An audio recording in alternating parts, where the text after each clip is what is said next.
Amém?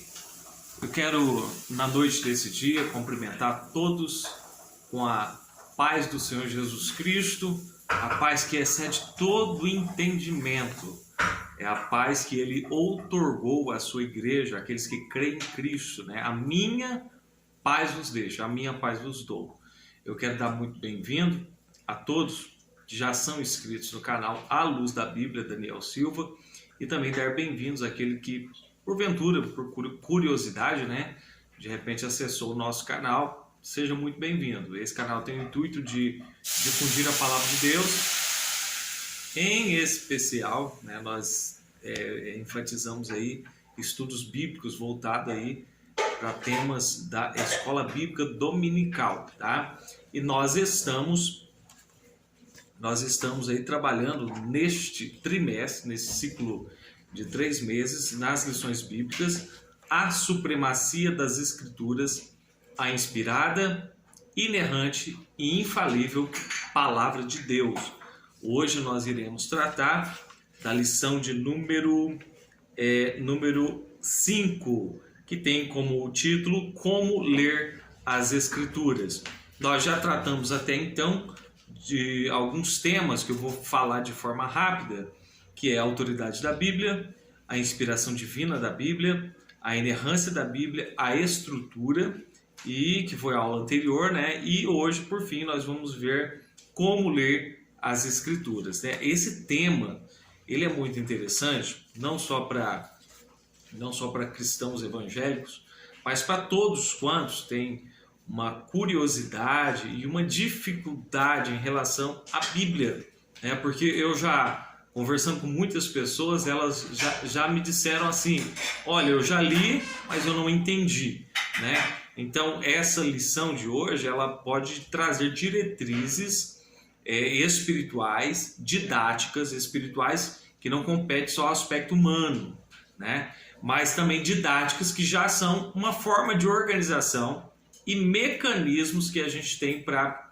poder entender melhor a Bíblia Sagrada, tá? A Bíblia é um livro espiritual e nós usamos como com efeito de uma frase, né, que diz: a Bíblia é o único livro que, quando você lê, o autor sempre vai estar presente. Porque quem é o autor da Bíblia é o próprio Deus, é o Espírito Santo, né? E ele tem o prazer de nos ensinar na interpretação. Nós vamos, repito, né, como nas aulas anteriores, fazer do método tradicional, que é a leitura e explanação, e procurando também as referências, né, aqui na nossa Bíblia, né? Geralmente eu coloco ou no tablet ou para ficar mais fácil os versos, mas dessa vez não foi possível, mas nós vamos fazer essa busca aqui já no momento. Amém? Vamos lá, a lição de número 1. Na realidade, esta lição, deixa eu abrir na lição 5, ela presencialmente ela já foi ministrada, né, nas ADs, Assembleia de Deus. Em especial faço menção aqui da ADEMB, em Boa Esperança. Ela já foi ministrada no dia 30 de janeiro, que foi ontem, né, domingo. E nós, esse aqui é um intuito individual, mas não individualista, né? Esse aqui é uma complementação para alunos que estão tanto na igreja quanto em diversos lugares. E temos como título Como Ler as Escrituras. O texto áureo, o texto que coroa essa lição, ele está lá em Atos 8,30, que diz: e correndo Filipe ouviu que lia o profeta Isaías e disse: entendes tu o que lês? Repito, Atos 8,30. A verdade prática vai nos dizer o seguinte: as técnicas de interpretação auxiliam na compreensão da Bíblia, mas não são infalíveis. Por isso, não podem ser colocadas acima da autoridade da Palavra de Deus. Já vamos para leitura bíblica em classe. Diz assim: e o anjo do Senhor falou a Filipe, dizendo: levanta-te, vai para a banda do sul, ao caminho que desce de Jerusalém para Gaza, que está deserto. E levantou-se e foi. E eis que um homem etíope, eunuco, mordomo-mor de Candace, rainha dos etíopes, o qual era superintendente de todos os seus tesouros e tinha ido a Jerusalém para adoração. Regressava e, assentando no seu carro, lia o profeta Isaías. E disse o Espírito a Filipe: chega-te e ajunta-te a esse carro. E correndo Filipe, ouviu que lia o profeta Isaías e disse: entendes tu o que lês? Nós já vamos começar no comentário, e a leitura que nós levantamos aqui, ela será explicada ao longo do contexto da aula, para que você se familiarize com o contexto, e nós já vamos para o comentário e introdução. A introdução vai dizer assim: a leitura e o estudo das Escrituras são um dever e privilégio. Por isso temos que zelar pelo conhecimento bíblico e estar conscientes da necessidade de aplicar o texto sagrado em nossas vidas. Tiago, ou São Tiago, ele alerta que devemos ser cumpridores da palavra e não apenas ouvintes. Essa referência eu vou localizar aqui para você. Ela está lá em Tiago 1:22. Nessa lição veremos a importância dos princípios basilares da interpretação bíblica. Então, o autor já faz aqui uma colocação que, além de ser um privilégio, é um dever, né? É um privilégio, né? Como nós viemos falando acerca das aulas, um livro que a sua formação tem um ciclo de 1.600 anos, 40 autores de localidades diferentes, e eu não vou falar nem a sobrevivência desses manuscritos, mas a conservação do próprio Deus acerca das cópias, dos manuscritos, dos autógrafos, né, que nós falamos nas aulas anteriores. Isso aí é um milagre. Então, você ter um livro na sua mão, que é um verdadeiro milagre, por esse fato, e não é só um verdadeiro milagre, ela produz milagres na vida das pessoas. Milagres de mudança, milagres de cura, milagres de uma aproximação do homem a Deus através da pessoa bendita de Jesus Cristo, que é o tema central da Bíblia Sagrada. Eu vou ler a referência aqui, que a revista me dá. Tiago 1:22 diz: e sede cumpridores da palavra e não somente ouvintes, enganando-vos com falsos discursos. Então, o intuito de Deus é que não é que eu apenas conheça, mas que eu seja uma pessoa que tem uma vida prática pautada na Bíblia Sagrada. Amém? Vamos prosseguir. Nós já vamos adentrar aqui no tópico de número 1, né? A Bíblia precisa ser interpretada. A importância da exegese. O termo exegese vem do grego ex, traduzido como fora. Vem do grego, vem do grego ex, traduzido como fora, e agein, com o sentido de guiar.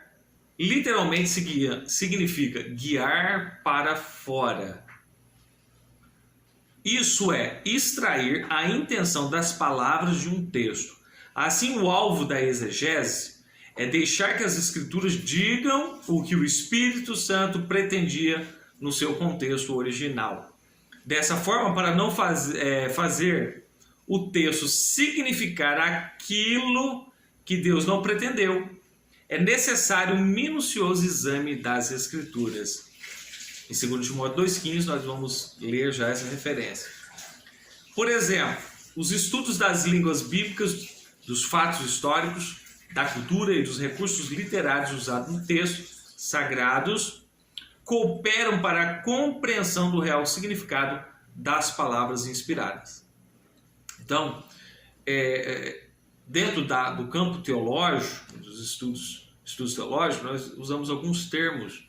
E dentre alguns termos, nós deparamos aqui com o termo exegese. Então, literalmente, o significado dessa palavra é muito simples, apesar de a gente não estar familiarizado. Ele não é usado só no contexto teológico, né? Estudante de advocacia, por exemplo, a advocacia e outros ramos da ciência, eles tratam e trabalham desse termo, a exegese.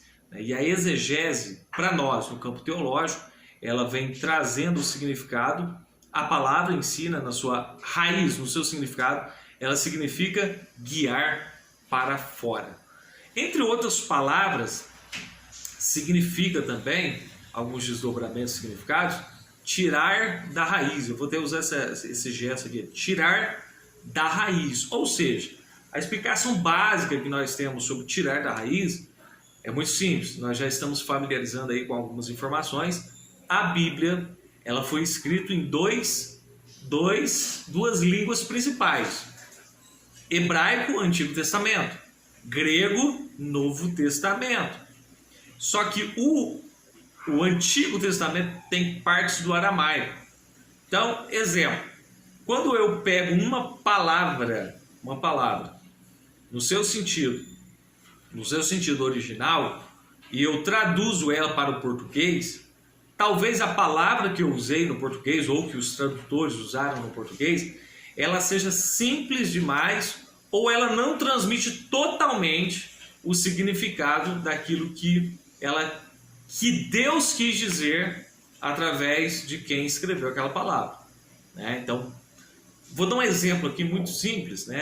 Exemplo, o Novo Testamento foi escrito no grego, como nós dissemos, e tem uma palavra que está lá em Romanos capítulo 5, que é a palavra paciência. Então, o que você entende no contexto comum? O que é paciência? Você tem que ter calma, você tem que ter paciência, dar tempo ao tempo, ser pacífico, ser letárgico, em algumas dá um tempo, no contexto geral, certo? Mas quando eu recorro aos originais, ao texto original, à palavra original, eu entendo que a palavra paciência, ela vem de uma raiz que significa upumone, a palavra upumone. E a palavra upumone, ela já me arremete a qual ideia? A capacidade de suportar. Repito, então a palavra ali vai significar capacidade para suportar. Então o que eu tenho? Eu tenho uma ampliação do termo original, ou seja, eu tirei lá da raiz, eu extraí para fora o real significado dela. E quando nós falamos de exegese, a exegese ela não implica somente a palavra, mas ao contexto. O que aquele contexto está dizendo de verdade, o que eu aprendo originalmente, respeitando os parâmetros dentro do contexto que eu estou estudando. Tá? Tem muita coisa interessante no ponto 1. Uma delas é respeitar o que o Espírito de Deus estava dizendo naquele momento para o escrevente, para o amanuense, para a pessoa que estava escrevendo aquela palavra. Tá? Respeitar isso. E existem algumas outras informações que contribuem para a fidelidade de uma boa interpretação. Deixa eu reler aqui para nós. Os estudos das línguas bíblicas, que eu citei, que são 3, dos fatos da história, da cultura, dos recursos literários usados no texto sagrado, eles vão cooperar para uma melhor compreensão. Aos pregadores, existe alguns tipos de mensagens, mensagem textual, mensagem temática e mensagem expositiva. Os bons pregadores, não que os que pregam de forma temática não sejam bons, mas os mais exigentes, eles trabalham com a mensagem que nós chamamos de expositiva. E a mensagem expositiva, o que ela exige do estudante? Exige do pregador, da pessoa que antes de pregar, ela está sempre em estudo. Então ela exige justamente essas informações. A palavra no seu original, uma boa hermenêutica, que eu não vou falar dela aqui agora, uma boa hermenêutica, a interpretação da Bíblia com a própria Bíblia, a cultura da época, a linguagem da época, o pano de fundo, entendeu? Quando eu começo a entender melhor o pano de fundo, eu começo a fazer uma boa aplicação e não incorro no risco de dizer aquilo que Deus não queria dizer naquele espaço de palavras, tá? Então tem duas referências aqui dentro da lição 1, que eu disse que eu vou estar procurando aqui ao vivo, né? Então 2 Timóteo 2,15, deixa eu localizar aqui, estou com a Bíblia em mãos. Timóteo, Filipenses, Colossenses, isso. Localizei aqui, deixa eu... Segunda Epístola de Paulo a Timóteo, capítulo é o 2, o verso é o 15. Diz assim: procura apresentar-te a Deus aprovado como obreiro, que não tem do que se envergonhar e que maneja bem a palavra da verdade. Então essa é uma palavra de Paulo a Timóteo. Procura apresentar diante de Deus aprovado. E para eu ter a aprovação de Deus, eu preciso me esmerar no principal material que me é dado para estudo, que é a Bíblia Sagrada e o conhecimento dela. Tá bom? Então a segunda referência, a outra referência dentro desse contexto, ela vai estar em Efésios. Deixa eu localizar o livro primeiro, Atos Romanos.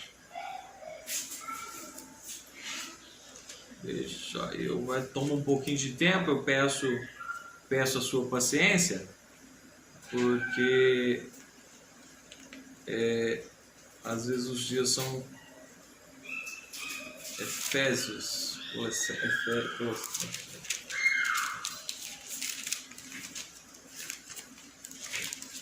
Vamos lá, enquanto isso, Efésios, Gálatas, Efésios, a leitura de alguns versos. Efésios 3, do 10 ao 18, diz assim: para que agora a multiforme sabedoria de Deus seja conhecida dos principados e potestades dos céus, segundo o eterno propósito que fez em Cristo Jesus nosso Senhor, no qual temos ousadia e acesso com confiança, pela nossa fé nele. Portanto vos peço que não desfaleçais nas minhas tribulações por vós, que são a vossa glória. Continuando a leitura até o verso 18. Por causa disso, me ponho de joelhos perante o Pai de nosso Senhor Jesus Cristo, do qual toda a família, nos céus e na terra, toma o nome, para que, segundo as riquezas da sua glória, vos conceda que sejais corroborados com poder pelo Espírito no homem interior, para que Cristo habite pela fé no vosso coração, a fim de que, estando arraigados e fundados em amor, poderdes compreender pela fé, para que Cristo habite pela fé no vosso coração, a fim de, estando arraigados e fundados em amor, poderes perfeitamente compreender qual seja, e com todos os santos, qual seja a largura, o comprimento, a altura e profundidade. Então esse é o contexto que nos é dado aqui, e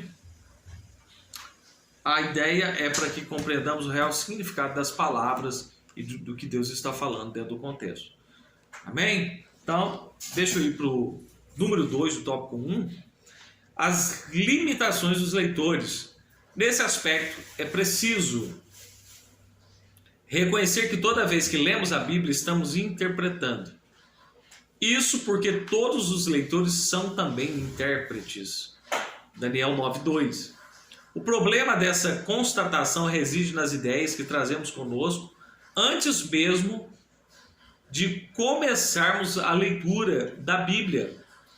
Por conseguinte, nem sempre o entendimento daquilo que lemos reproduz a verdadeira intenção do Espírito, em virtude de nossa inclinação pecaminosa que nos induz ao erro.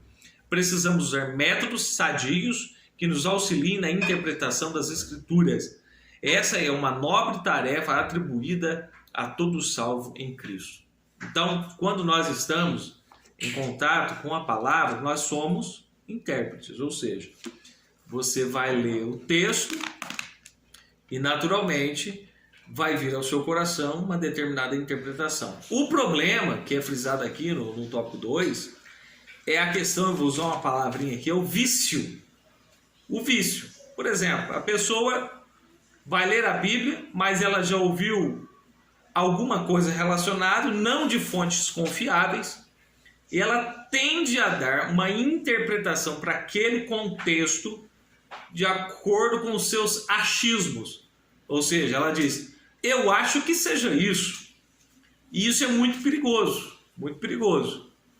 Nós, por natureza, por mais que nós procuramos uma perfeição em Deus, e estamos longe disso, mas nós estamos em aprimoramento constante, então nós já temos uma inclinação pecaminosa. Por isso, todo cuidado em interpretar a Bíblia, procurar a interpretação correta da Bíblia, ela se faz necessária. Ao longo da história, dentro dos contextos da própria Bíblia, o que nós vamos perceber? Vamos falar de Coríntios, né? Em Coríntios, Paulo fala, olha, é necessário que muitas vezes haja heresias, ou seja, hereses, falsos ensinos, para aqueles que são sinceros se manifestem. Então nós vemos que na igreja de Corinto tinha pessoas que faziam uma má interpretação e ensinavam errado o povo.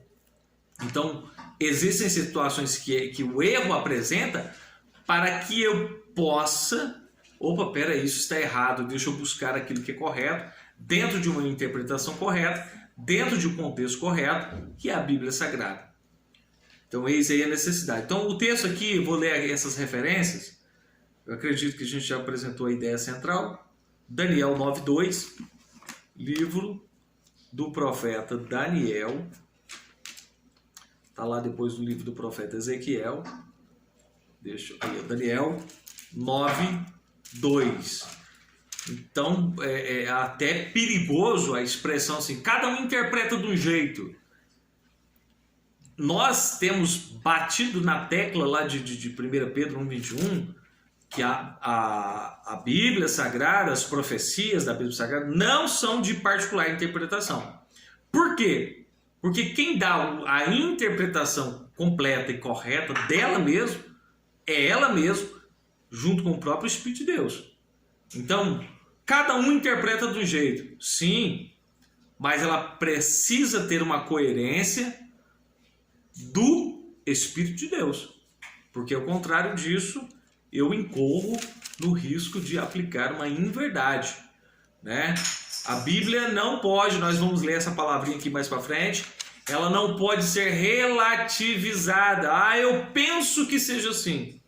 Existem coisas na vida, talvez, que eu posso, incorrer um risco, assim, esse é o meu ponto de vista.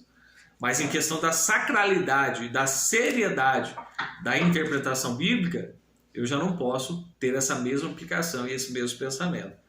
Eu disse aí Daniel 9, verso 2, diz assim, no ano primeiro do seu reinado, eu, Daniel, entendi pelos livros. Então Daniel começou a ler os livros do profeta Jeremias e começou a interpretar. Entendi pelos livros que o número de anos de que falou o Senhor ao profeta Jeremias, em que haviam de acabar as assolações de Jerusalém, era de 70 anos. Então olha que interessante. Entenda bem, Daniel aqui, cheio do Espírito de Deus, um homem com espírito excelente, que tinha uma vida constante de oração, uma comunhão com Deus. Então ele lendo os livros, principalmente referindo-se aos rolos do profeta Jeremias, ele fez os cálculos e entendeu. Mas ele não fez por conta própria. Ele tinha o poder de fazer a interpretação. Mas a interpretação que ele estava fazendo sofria a influência direta do Espírito de Deus e do contexto que ele estava. Então ele leu e entendeu. A outra referência que é nos dada aqui, a gente estava lá em Efésios 4:22, Mateus, Marcos, Lucas, Coríntios, Gálatas, Efésios. A 4:22 vai dizer assim, que quanto ao trato passado, vos despojeis do velho homem que corrompe pelas concupiscências do engano. O autor está usando isso aqui como referência para falar da falibilidade do conceito humano, principalmente quando ele se depara com esse livro sagrado. Esse livro sagrado, que repito, que não pode ser relativizado à sua interpretação. A outra referência, já para a gente ganhar tempo aqui, a outra referência, vamos lá, 1 Timóteo 4,13. 1 Timóteo, capítulo 4, versículo 13. Timóteo compreende aí parte das epístolas, chamadas epístolas pastorais. 1 Timóteo 4,13.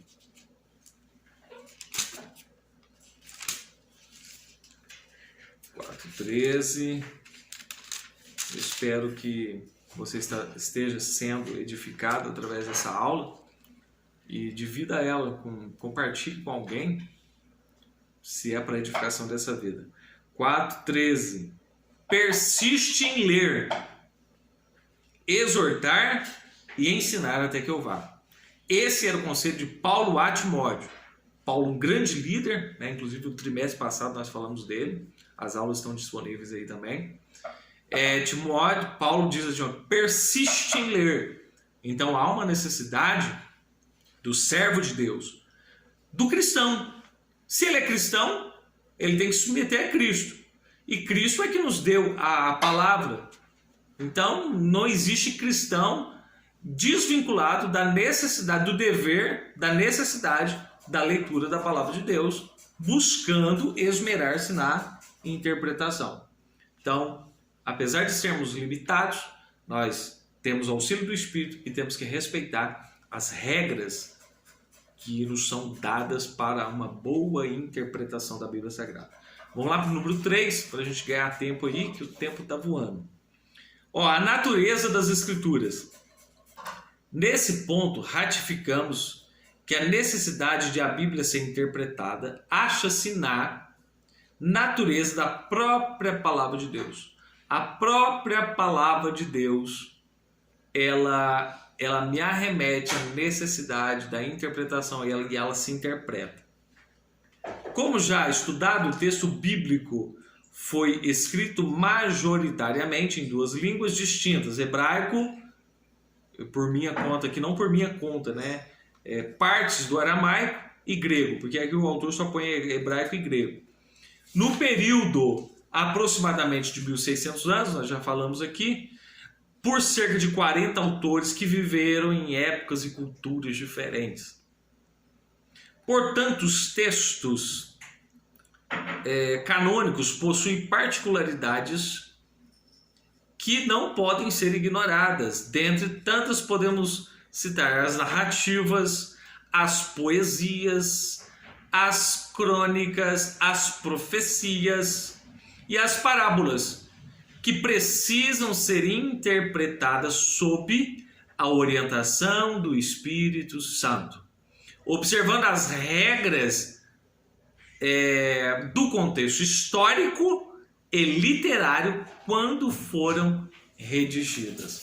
Então, mais uma vez aí, nós reforçamos o que a gente falou até no número 2, né?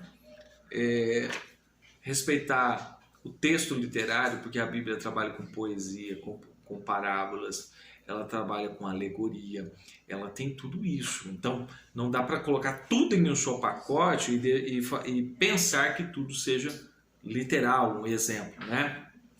Então, aqui entendemos bem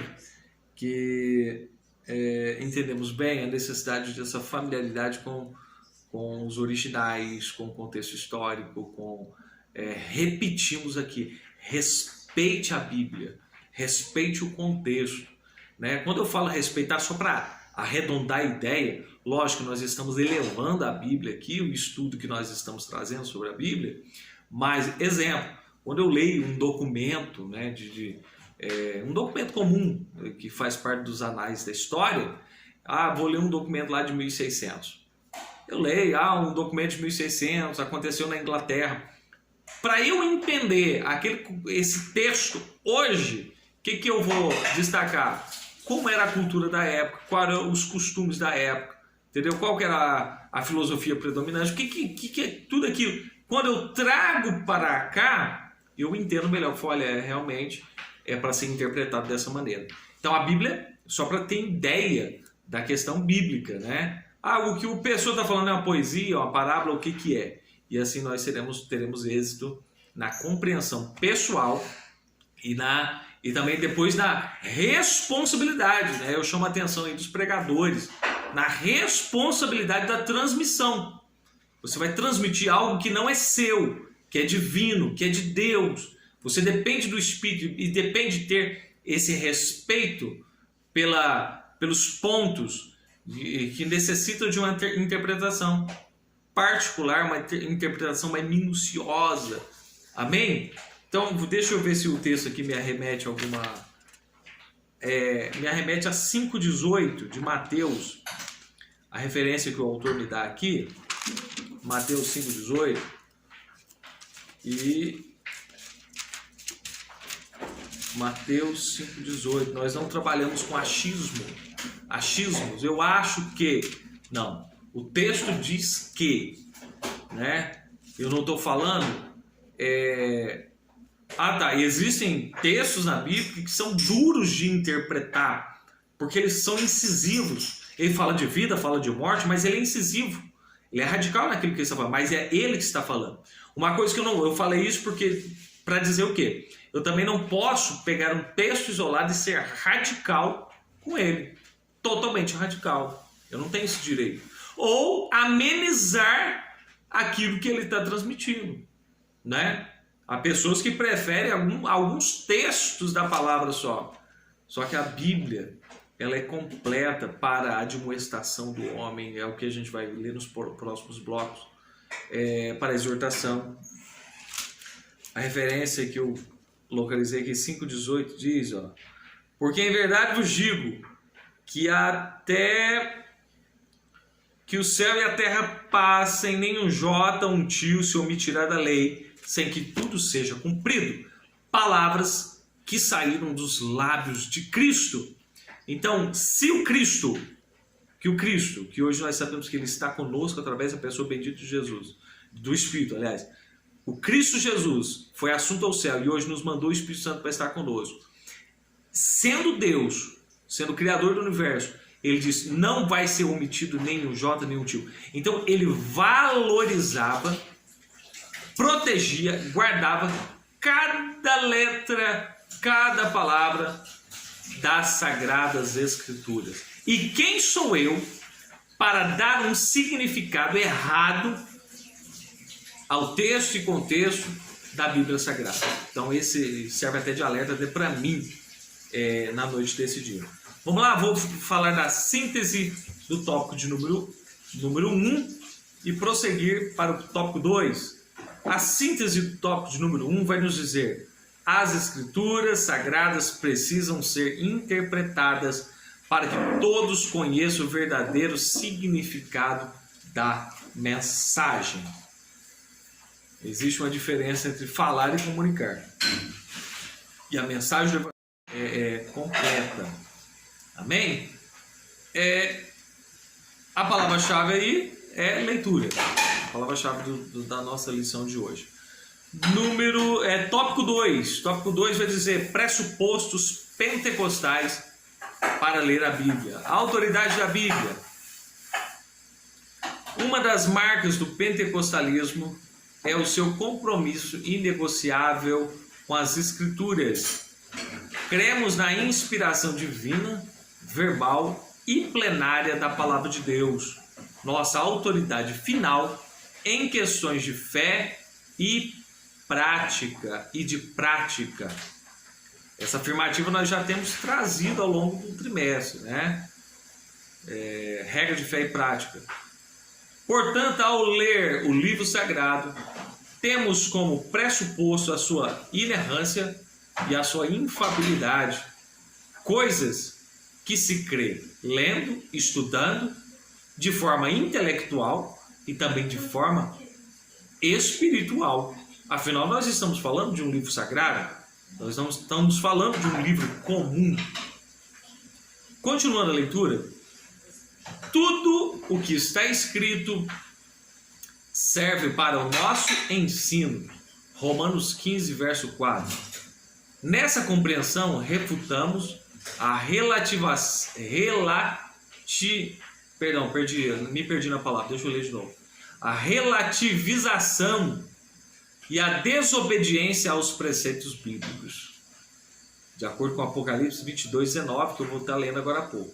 Acatamos suas doutrinas, reconhecemos a realidade do sobrenatural, a literalidade dos milagres e a atualidade do batismo no Espírito Santo e dos dons espirituais. Então esse número 2 aqui, ele trata até de uma forma muito apologética, fazendo uma defesa completa da ideia da autoridade da Bíblia.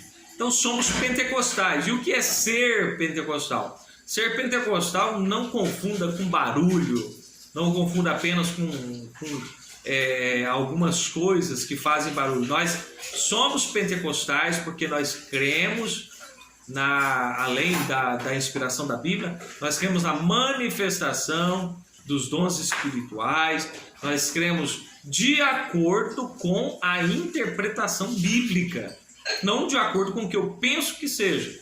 Então, o erro de muitos é pensar que ser pentecostal é apenas de forma desenfreada profetizar, falar em línguas. Isso não é proibido, mas tudo que for feito tem que ser feito com ordem e decência e dentro dos parâmetros da Bíblia Sagrada. Paulo, ele no 12 de Coríntios e no 14, ele traz como deve ser a organização dos dons espirituais, né? Nós vemos em toda a Bíblia Sagrada que existe uma educação dentro do parâmetro. Eu sou pentecostal, sim. Você crê na profecia, nas visões, nas revelações, no batismo do Espírito Santo, tudo bem. Mas desde que esteja paramentado dentro do que a Bíblia diz, é aceitável. Eu creio na visão, na revelação, na profecia, nas línguas. Eu creio e valorizo e prego. Mas desde que esteja em harmonia e coerência com a palavra de Deus. Tá? Então a Bíblia, ela é inerrante, infalível, nós já falamos aqui. Foi nos dada por obediência. Eu faço questão de ler aqui Apocalipse 22:19. Bom, então não pode ser relativizada. Nós queremos só ficar com a parte A do verso. O Senhor é o meu pastor, nada me faltará. Amém? Mas nós sabemos que a Bíblia também fala que Deus é um fogo consumidor. E onde nós nos posicionamos em respeito e obediência a essa palavra? Essa é a questão. 22:19 do livro de Apocalipse, olha o que diz aqui, muito grave. E se alguém tirar quaisquer palavras do livro desta profecia, Deus tirará a sua parte da árvore da vida e da cidade santa que estão descritas neste livro, que é a Bíblia Sagrada. Isso é grave, porque eu não posso tirar, eu não posso omitir, eu não posso desobedecer, eu tenho que valorizar, eu não tenho direito de fazer uma bel interpretação, fazer uma interpretação ao meu favor. O que a Bíblia diz é o que a Bíblia diz, é a palavra de Deus. Ainda, nós cremos na evidência dos milagres que são literais, que Jesus curou, que Jesus, não só os milagres do NT, do Novo Testamento, mas do AT, do Antigo Testamento. Nós cremos que da rocha saiu água, nós cremos que Israel atravessou a pés enxutos o Mar Vermelho, nós cremos em todos os milagres descritos na Bíblia Sagrada. Isso para nós não é uma fantasia. Existem aqueles teólogos liberais que omitem isso, que descreem, pregam contrário a esses fenômenos, e também são cessacionistas. Dizem que as ações do Espírito Santo cessaram lá em Atos capítulo 2. Mas nós cremos e vivemos a atualidade dos dons espirituais e cremos e vivemos em tudo aquilo que a Bíblia Sagrada diz que é e que de fato é. Vou ler a próxima referência para a gente já passar para o tópico de número... Deixa eu confirmar aqui. Aliás, nós estamos no tópico 2, nós vamos falar de algo importante que é a iluminação. A iluminação, essa parte vai vai de encontro àquilo lá que eu falei no início. Tem gente que fala assim, ó, eu leio, mas não compreendo. Então nós vamos trazer um conselho de Deus bíblico para que você possa ter uma familiaridade melhor com a Bíblia, né? E ter a oportunidade de ter um entendimento maior das Escrituras Sagradas. Mas antes disso, eu estou aqui com a Bíblia Sagrada, e a referência que me é dada está no livro de Atos, João, Lucas, Atos, capítulo 2, versículo 39. Se você tem Bíblia, exercite essa busca também comigo enquanto a gente está aqui. Pode pôr a Bíblia do lado, põe o caderno, a caneta, anota as informações que você acha interessantes, importantes. Tá bom? Analise, seja crítico, vai para a Bíblia, deixa eu ver se está em coerência, seja um crente bereano. Tá? Se você sabe o que é um crente bereano, você entendeu o que eu estou falando. Se você não sabe, põe aí que a gente vai explicar o que é. Atos 2, 39. Olha, porque a promessa, que promessa é essa? A promessa do batismo do Espírito Santo. Nós damos glória a Deus nesse instante. Porque a promessa vos diz respeito a vós, a vossos filhos e a todos os que estão longe, e tantos quantos Deus vosso Senhor chamar. A atualidade do batismo do Espírito Santo. Então, a profecia, a que mais descreve o que aconteceu em Atos 2 é Joel capítulo 2. Mas a partir de então, Pedro está dizendo aqui, quem está dizendo essas palavras é Pedro, falou assim, olha, a promessa diz a vós e todos quantos o Senhor chamar. Então o batismo do Espírito Santo é para você também. Claro, que aceitou Jesus, que arrependeu dos seus pecados, que tirou todas as escórias do teu ser através da mudança de vida. O Espírito Santo vem morar em você e ainda ele, Jesus, é poderoso para te batizar, te imergir numa ação de poder maior, com a evidência pentecostais que somos e cremos assim, com a evidência do falar em línguas. Partindo já para o número 2, a iluminação do Espírito Santo. A doutrina da iluminação se refere à atuação do Espírito Santo na vida do crente, que capacita a discernir as verdades da palavra de Deus. Então, o ensino sobre a iluminação é isso. É a ação do Espírito na mente, no intelecto, no coração, para abrir a mente, para clarear, aclarar, dar um entendimento, dar a compreensão. Eu vou ler daqui a pouco em Efésios 1, 17, 18, que é uma oração de Paulo para a igreja de Éfeso. Somente o estudo racional não é suficiente.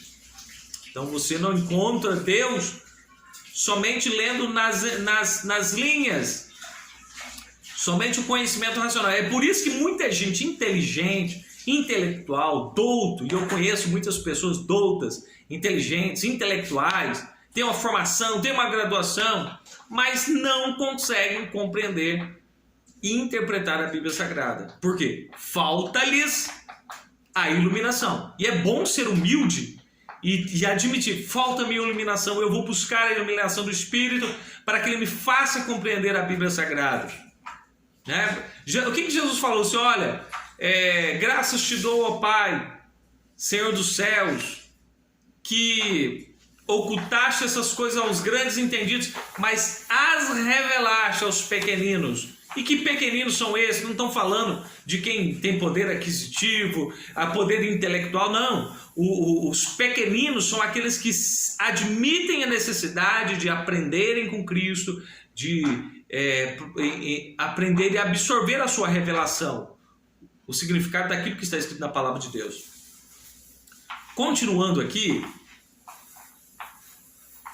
contudo, a iluminação não é uma fonte paralela de revelação e nem substitui o exame das Escrituras. Já vou explicar aqui para a gente ir. Então, o fato de ter uma iluminação não me dá direito de desvio de conduta de interpretação, tá bom? Não me dá direito de criar uma nova doutrina, como alguns têm feito. Têm criado uma nova doutrina. Eles leem, interpretam e falam, agora a partir daqui é assim. Ao contrário, pois à medida que estudamos, o Espírito nos concede a compreensão. A iluminação não aumenta nem altera a Bíblia, apenas elucida o que já foi revelado pelo Espírito. Então, a iluminação do Espírito da nossa vida, ela vai nos fazer interpretar melhor aquilo que já está revelado pelo Espírito de Deus na Bíblia Sagrada, nas Escrituras Sagradas. Assim, o conhecimento da palavra produz comunhão com Deus, vida de oração, obediência e santificação. Então, muito bem colocado aqui. Muito bem colocado aqui pelo autor. Então, a iluminação que vem do Espírito para minha mente e meu coração. Como adquirir essa iluminação? Tiago diz muito bem sobre isso. Aquele que não tem sabedoria, peça a Deus, pois Ele dá liberalmente, não lança em rosto, e ser-lhe-á dada. Então, diz que a sabedoria, a iluminação, o entendimento, a interpretação, ela dá-se quando eu peço ao Espírito. Textos como capítulo 2 de Provérbios, da boca do Senhor vem a sabedoria. Textos de Salmo 119, sou teu servo, olha a oração do salmista, sou teu servo, dá-me entendimento para que eu entenda, dá-me inteligência para que eu entenda os teus preceitos, os teus mandamentos. Então a vida do crente, do pregador ou do crente que talvez não seja, mas é um servo de Deus, é uma vida de petição a Deus para iluminar a sua mente, para que ele possa compreender a palavra de Deus.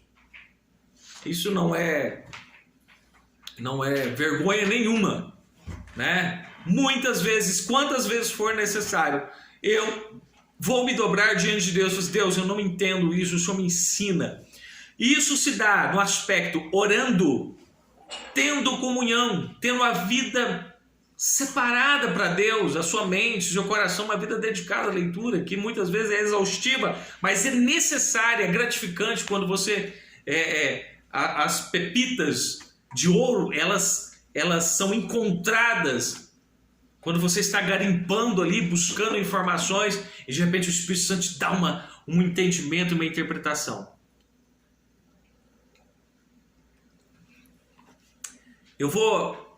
Nós estamos no tópico 2, correto?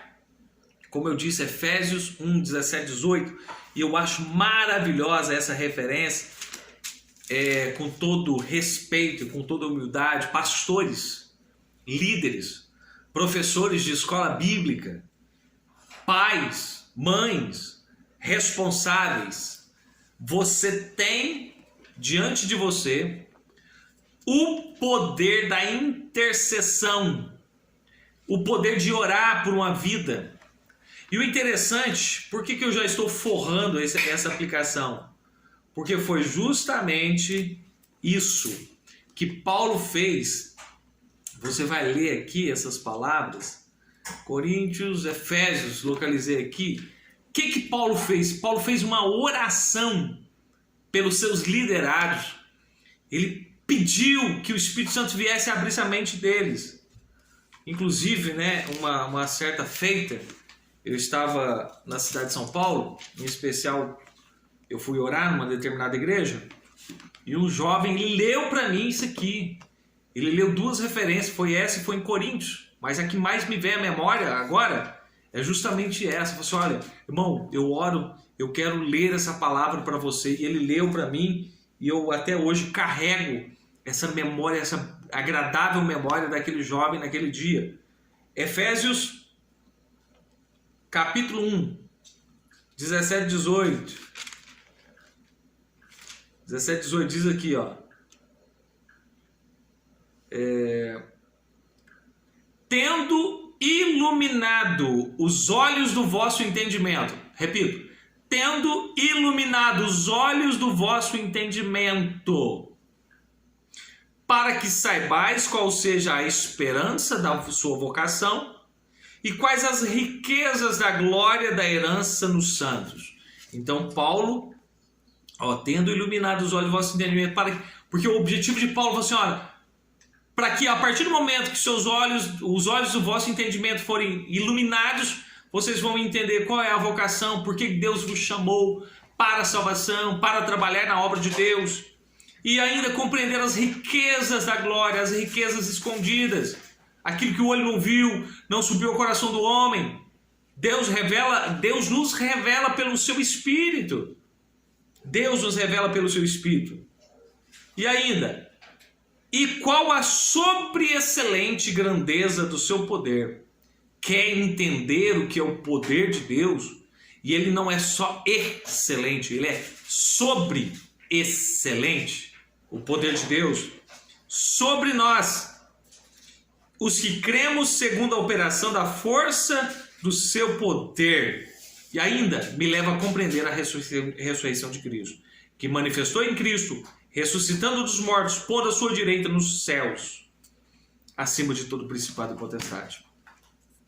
Tem muitas referências na Bíblia. Coríntios capítulo 1, né? Deixa eu localizar, eu aproveitar essa empolgação aqui do raciocínio, entendendo que a Bíblia interpreta a Bíblia.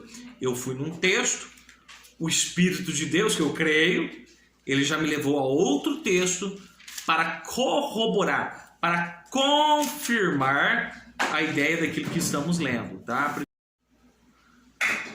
Amém? Então, a referência para a gente fazer uma correlação. Então, Paulo, ele orava para que Deus abrisse o entendimento, da igreja de Éfeso, para compreender as riquezas, as grandezas de Deus, o porquê da chamada. Isso é uma referência daquilo que nós estamos falando aqui, da doutrina da iluminação. Eu disse que estaria lendo uma referência, olha, 1,18 de Coríntios, porque a palavra da cruz é loucura para os que perecem, mas para nós que somos salvos é o poder de Deus. Porque está escrito, destruirei a sabedoria dos sábios e aniquilarei a inteligência dos inteligentes. Onde está o sábio? Onde está o escriba? Onde está o inquiridor deste século? Porventura não tornou Deus louca a sabedoria deste mundo? Visto como na sabedoria de Deus, o mundo não conhece a Deus pela sua sabedoria. Pela sua sabedoria, ou seja, sabedoria de Deus, aprove a Deus salvar os crentes pela loucura da pregação. Então, verso 24. Mas para os que são chamados tanto judeus como gregos, lhes pregamos a Cristo, poder de Deus e sabedoria de Deus. Porque a loucura de Deus é mais sábia do que os homens, e a fraqueza de Deus é mais forte do que os homens. Então a sabedoria de Deus, a iluminação do Espírito, é que me leva à compreensão da palavra de Deus. Vamos correr aqui com o tempo? Número 3 do tópico 2, o valor da experiência. O texto sagrado é útil para ensino, repreensão e correção. Ensino, repreensão e correção. É para isso que a Bíblia serve. Para ensinar, repreender, corrigir. E aí, a fim de tornar o salvo perfeito. Perfeito, a melhor palavra traduzida por perfeito é maduro, maturidade. Essas declarações demonstram que a Bíblia deve ser aplicada ao nosso viver diário.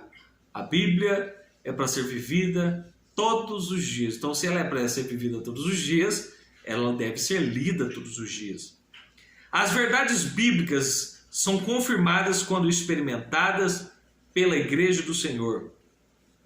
Nesse aspecto, por exemplo, cremos que o livro de Atos não apenas descreve a experiência pentecostal da igreja primitiva, como também a torna válida para os nossos dias. Já falamos sobre isso.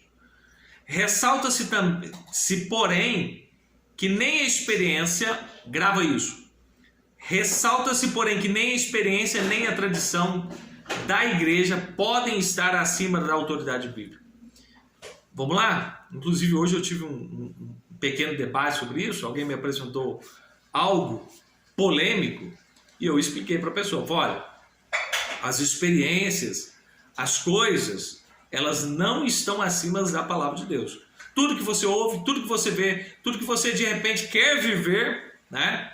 Você tem que passar por esse crivo chamado palavra de Deus. Palavra de Deus. Porque existem coisas que não se associam, que eu vou usar aqui uma linguagem aqui, científica, né? Existem coisas que com a palavra de Deus são heterogêneas, não se misturam,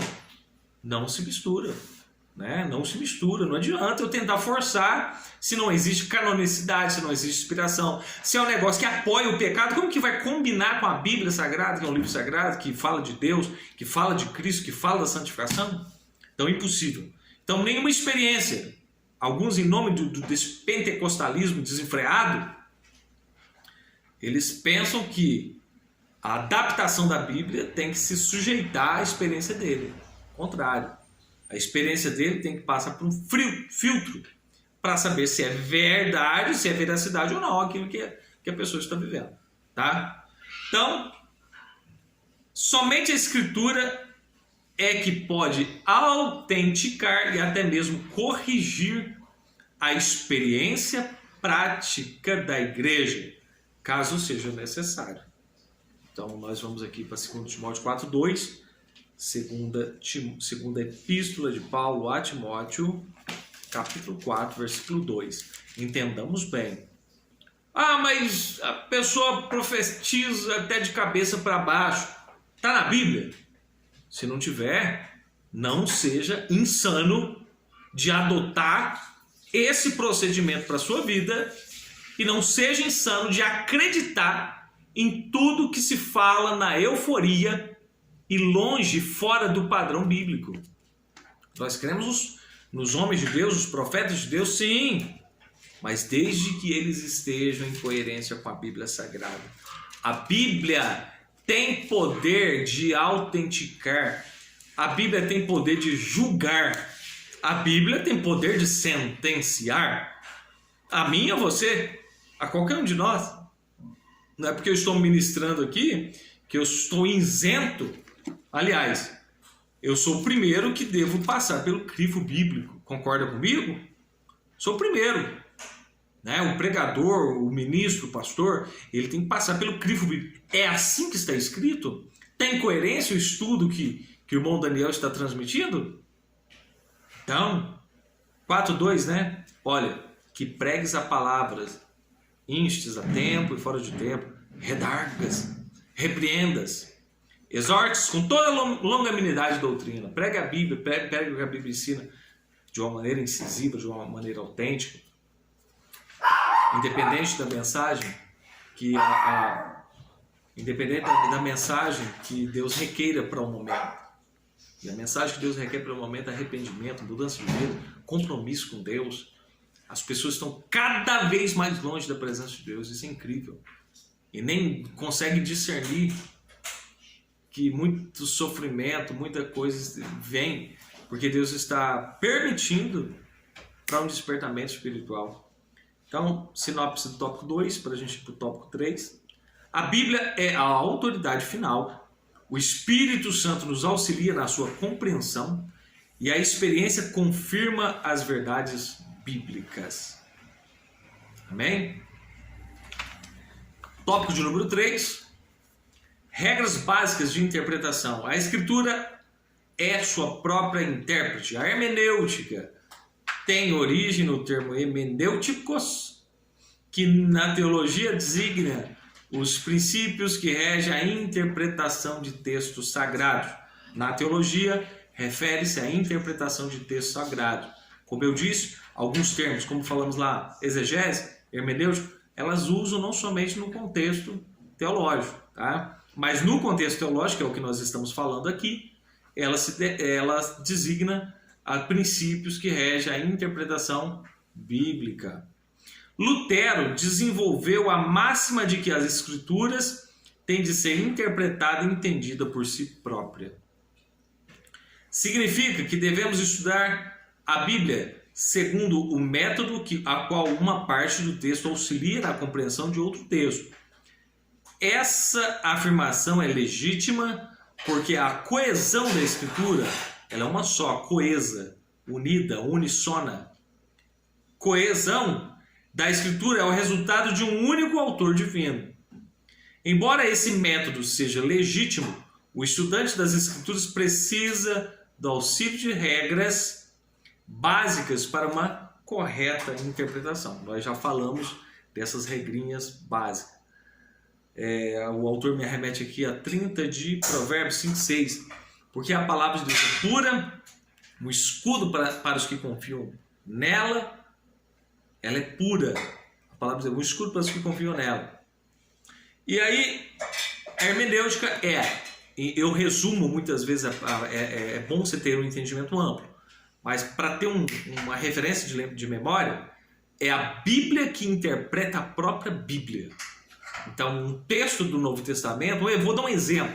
Você quer interpretar bem o livro de Levíticos e o livro de Hebreus? Leia os dois. Leia o livro de Hebreus, leia o livro de Levítico. O livro de Levítico fala sobre o que entender os sacrifícios, holocaustos, ofertas de manjares. Leia o livro de Hebreus juntamente. E você vai entender que o livro de Levíticos, ele apontavam não só para leis cerimoniais, etc., as leis, mas ela apontava para o sacrifício de Cristo, e que era o sacrifício máximo. Você vai entender muita coisa. Você quer saber sobre o repouso de Josué? Livro de Hebreus. Você quer saber porque depois de um ciclo de tempo, Josué repousou? Então, o que eu estou dando exemplo aqui é a Bíblia que interpreta a própria Bíblia. Para você entender o que Jesus estava falando em Mateus 24:36, você vai ter que ler Gênesis capítulo 6, para você entender o contexto, assim como foram nos dias anteriores ao dilúvio. Aí você vai pegar e vai lá, o que aconteceu antes do dilúvio? Aí você vai começar a compreender, lógico, com a mente iluminada pelo Espírito. Não só, nós não queremos, a Bíblia, não queremos que seja só a parte intelectual. Ah, entendi, tá, literário. Não, mas uma compreensão espiritual para a sua vida. Número 2, do tópico 3, né? Princípios de interpretação bíblica. Dentre os princípios gramaticais, históricos e literários, enfatizamos que o texto bíblico tem sentido único e sempre que possível deve ser interpretado literalmente. Então existem textos que são literais, existem outros que não.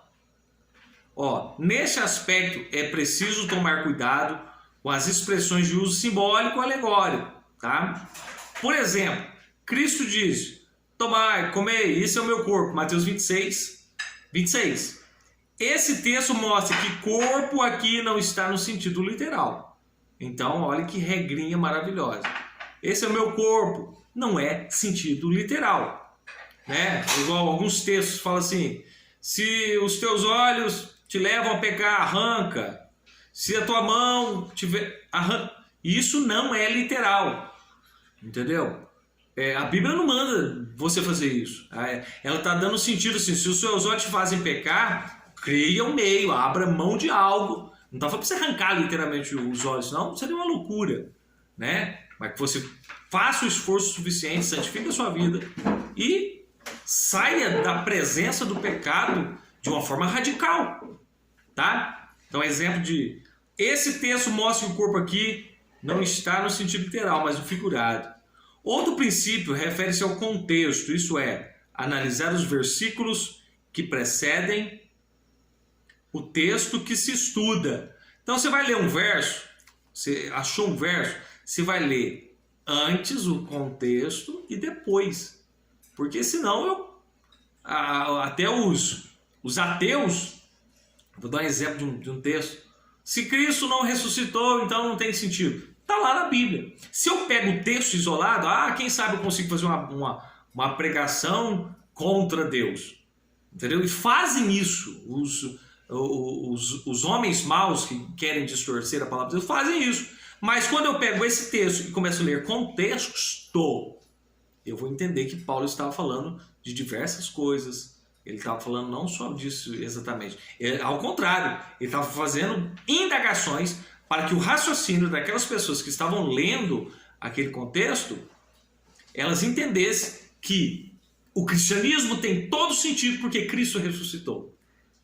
Ele estava assim, ó, se nós estamos aqui falando de Cristo, vivendo por Cristo, morrendo por Cristo, sofrendo por Ele, tem sentido. Se não tivesse sentido, a gente não estaria fazendo assim. Mas a interpretação deslocada, ela é um prejuízo para quem ouve e para quem não sabe interpretar. Então respeite, leia o contexto, leia tudo, né? Ó, diz a máxima que texto fora de contexto é pretexto. Desse modo observado esses princípios, a Bíblia precisa ser interpretada no todo.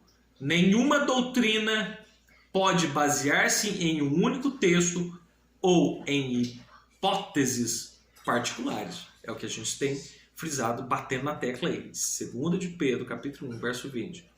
A Bíblia não é de particular interpretação. Eu não tenho domínio da interpretação da Bíblia. Eu dependo do Espírito e eu dependo dela própria, dela, o que ela diz. E o que ela diz, eu respeito, eu honro e eu prego com temor no coração, porque eu tenho que ter zelo pelo dono da palavra, que é Jesus Cristo. Vamos partir para o 3 e daqui a pouco nós já estamos fazendo a conclusão. Número 3 do tópico 3 diz: os perigos da hermenêutica pós-moderna.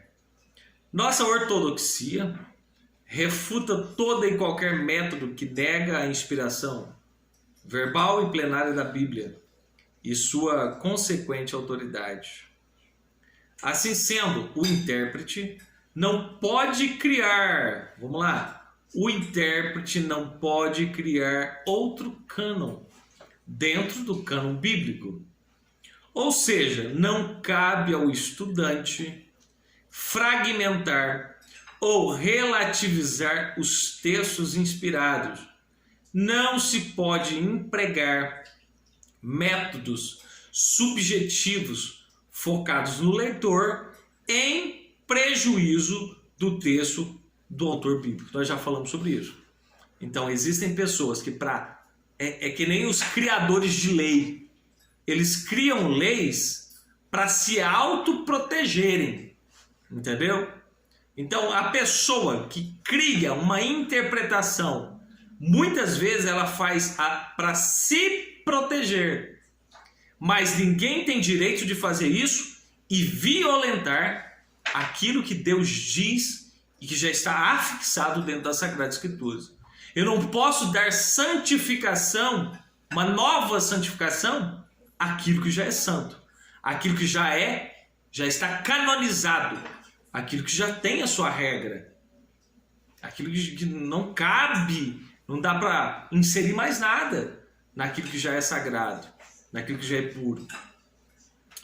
Ratificamos que as experiências devem ser submetidas ao crivo das Sagradas Escrituras. Por fim, reconhecemos que as técnicas hermenêuticas não são infalíveis.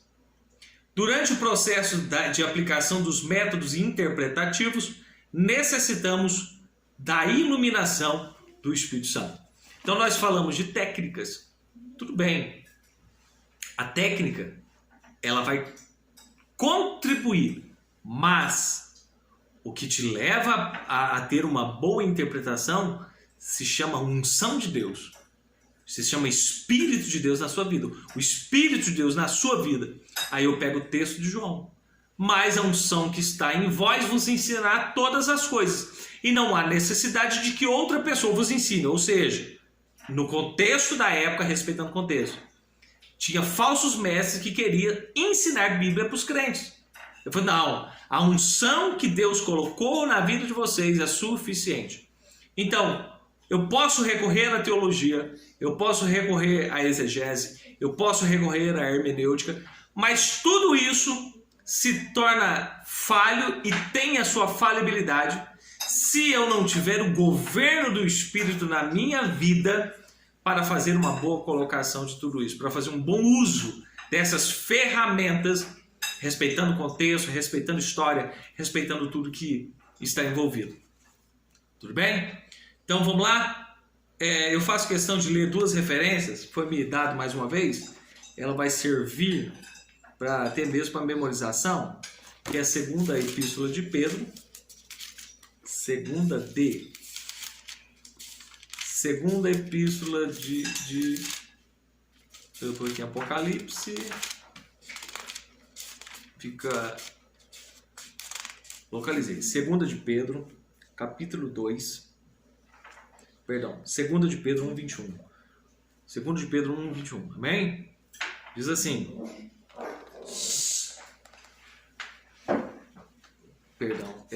eu acredito que 1 de Pedro 1:21.